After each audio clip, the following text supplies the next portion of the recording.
Wow, what a lot of people here. Great to see. My soapbox is centred around my involvement with NSUN and combined with a tribute to Sarah Yanley, who's sitting to my right. So if you want any tissues, I'll get them out now. Not only that, there's many people in this room that have played a part in where I'm standing today. I first met Sarah when she was working together for mental wellbeing in May 2008.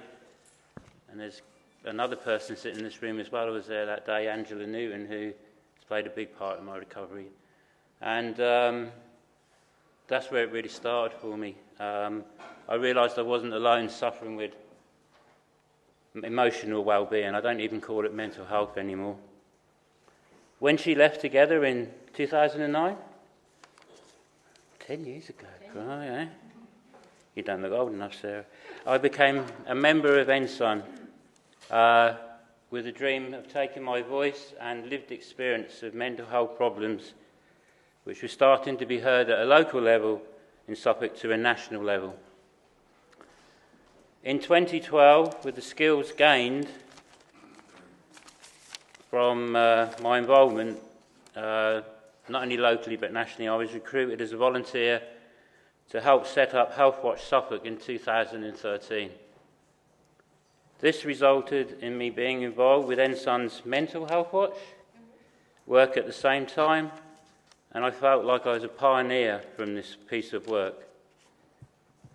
Also at this time, I had the privilege to co-chair with Sarah, representing NSUN, and Suffolk User Forum, who are a user-led organisation and have been going just over for 10 years in Suffolk, and they've had their ups and downs. And I would call them a smaller NSUN on a local level. We had 2 events in Suffolk, Sarah, didn't we? And I would think that we were working at how we could work better in partnership around the not only mental health but physical health conditions, and getting the voice of the service user and carer heard more. And that involved CCGs, the Mental Health Trust. We have our own Suffolk family carers down there as well.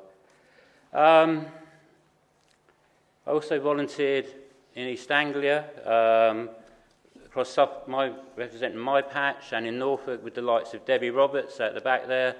And what we were doing is trying to map, and it's quite prevalent that we're talking about that, the groups that were out there.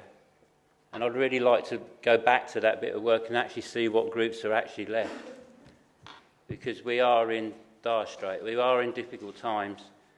And when you walk today away from today, when we've got up there stronger together, in fact, this is everybody's business that we deal with this problem.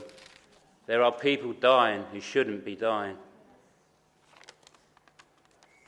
And when people like Anne Beals get emotional, that means how much it means to her. And that's how I feel as well. I am a survivor of the mental health system. I have had a little bit of help on the way, but I still had bad days.